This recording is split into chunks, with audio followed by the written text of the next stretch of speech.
दोस्तों social media पर जोरों शोर से चल रहा था कि मनीष कश्यप और मनोज तिवारी के बीच अनबन चल रही है। मनीष कश्यप ने जब अपने फेसबुक अकाउंट्स और फेसबुक पेज हैक होने के बाद कहा कि बीजेपी की ओर से कोई प्रतिक्रिया मुझे नहीं मिली, तो सभी लोगों ने यही इल्जाम लगाया कि मनीष कश्यप और मनोज तिवारी के बीच अनबन चल रही है। लेकिन मनोज तिवारी और मनीष कश्यप के बीच कोई अनबन नहीं चल रही है। और मनीष कश्यप ने जब चुनाव लड़ने से इनकार किया था तो मनीष कश्यप ने कहा था कि बिहार के सभी क्षेत्र के सभी जिले के सभी लोगों को यानी कि पूरे क्षेत्र में लगभग 10 से 12 लाख लोगों को रोजगार मिलेगा 2025 विधानसभा चुनाव से पहले। मनीष कश्यप की इन बातों पर किसी ने विश्वास नहीं किया था, क्योंकि मनीष कश्यप ना तो मुख्यमंत्री है, ना उप मुख्यमंत्री है, ना सांसद है, ना विधायक है, बस बीजेपी का एक नेता है, एक सदस्य है। लेकिन दोस्तों मनीष कश्यप ने जो बिहार के डिप्टी सीएम सम्राट चौधरी जी से बात की और बात करने के दौरान उन्होंने जो बातें कही थी, अब उन बातों पर पूरी तरह से संज्ञान लिया जा चुका है और बिहार के अंदर बहुत जल्द जो है 10 से 12 लाख लोगों को रोजगार देने की जो बातें थी, इन बातों पर अब पूरी तरह से संज्ञान लिया जा रहा है। दोस्तों आपको बता दें कि बिहार के अंदर 38 जिले में से 36 जिलों के अंदर जो रोजगार मेला का आयोजन किया जा रहा है। पूरे मामले को आगे विस्तार से समझेंगे कि आपके जिले में कब आएंगे रोजगार मेला। वीडियो में अंत तक जरूर बने रहिएगा। सभी जिले के बारे में पूरे डिटेल्स में बताएंगे और कौन ऐसे 2 जिले हैं जिसमें रोजगार मेला नहीं लगेगा, इस पर भी चर्चा करेंगे। बिहार के बेरोजगारों के लिए अच्छी से अच्छी खबर आ चुकी है। राज्य सरकार ने जिलों में 1 दिवसीय नियोजन रोजगार मेला लगाने का फैसला लिया है। इस साल यह मेला आगामी सितंबर महीने से शुरू होगा और दिसंबर महीने तक रोजगार मेला का आयोजन पूरा हो जाएगा। रोजगार मेले की शुरुआत बक्सर से होगी और समापन पटना में होगा। श्रम संसाधन विभाग ने जिला स्तरीय नियोजन मेला का समेकित कार्यक्रम यानी कि जो वार्षिक कैलेंडर है उसके जारी कर दिया है। इसमें भाग लेने वाले बेरोजगारों को नेशनल कैरियर सर्विस पोर्टल पर निबंधन जरूरी है। वैसे मेला स्थल पर भी बेरोजगार का निबंधन होगा, लेकिन अगर उससे पहले हम रजिस्ट्रेशन करा लेते हैं, ऑनलाइन रजिस्ट्रेशन करा लेते हैं तो हमें सुविधा होगी। ऐसे आप रजिस्ट्रेशन मेला में जाकर के भी करवा सकते हैं और अगर आप रजिस्ट्रेशन करवा लेते हैं तो फिर आपको सुविधा मिलेगा। बिहार के निदेशक श्याम बिहारी मीना की ओर से जारी पत्र में सभी क्षेत्रीय अधिकारियों को कहा गया है कि वे अपने क्षेत्राधीन होने वाले नियोजन मेला के सफल आयोजन के लिए सम्मिलित रूप से प्रयास करेंगे। अधिकारियों को मेले के सफल आयोजन की तैयारी से निदेशालय को ससमय अवगत कराना होगा। साथ ही निदेशालय की ओर से मेला आयोजन के संबंध में दी गई दिशा निर्देशों का अक्षरशः अनुपालन भी करना होगा। कैमूर और रोहतास में नियोजन मेला का आयोजन इस साल हो चुका है, इसलिए विभाग ने इन 2 जिलों को छोड़ करके 36 जिलों में लगने वाले रोजगार मेला का कार्यक्रम जारी किया है।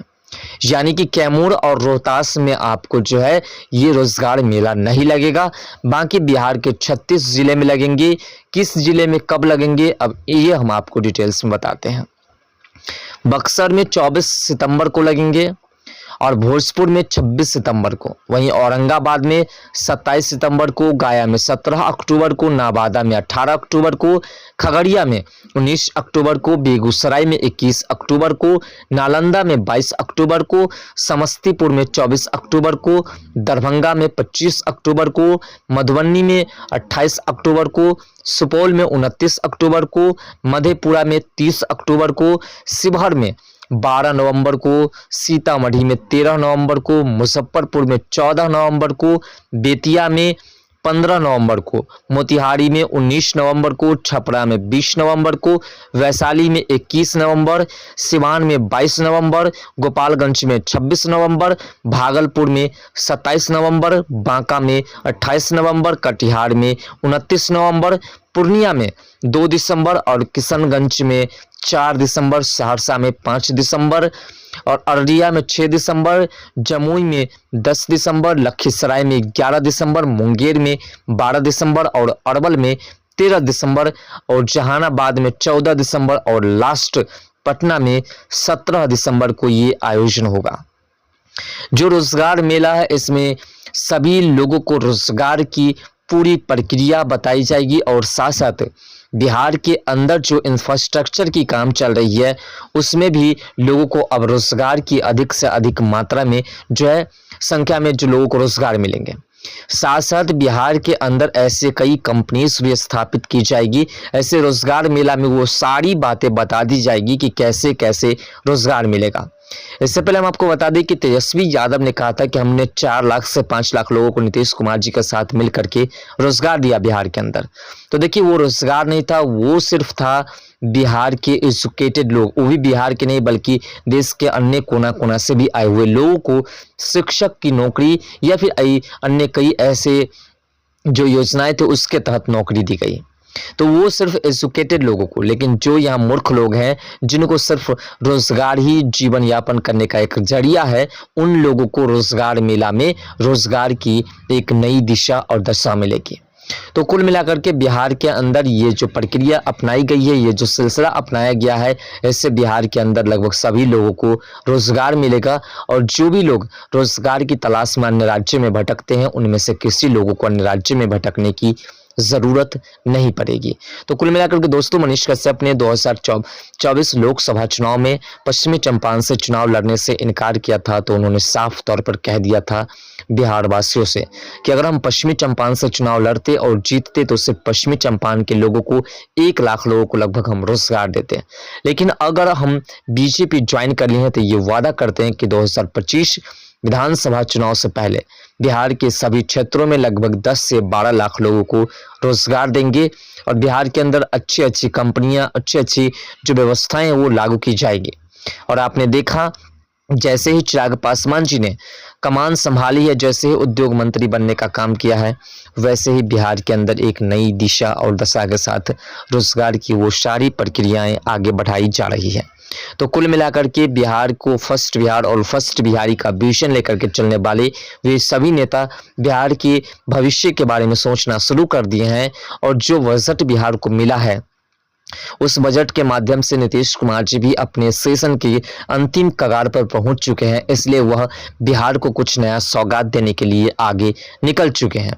फिलहाल अगर इस तरह की प्रक्रियाएं बिहार के अंदर अपनाई जाती है तो बहुत जल्द बिहार के अंदर से जो गरीबी की रेखा जो है उसका जो लेवल है वो डाउन हो जाएगा और गरीबी में जो गुजर रहे लोग हैं वो गरीबी से उठ करके ऊपर भी सोचने लगेंगे। फिलहाल बिहार के अंदर इस तरह की योजनाएं, इस तरह की जो रोजगार की व्यवस्थाएं करने के लिए जो लोग उसमें शामिल है उन सभी को तहे दिल से धन्यवाद करना चाहिए तमाम बिहार वासियों को कि इस प्रकार की योजनाएं बिहार के अंदर भी लागू हो सकती है और बिहार के अंदर भी इस तरह की प्रक्रियाएं अपनाई जा सकती है।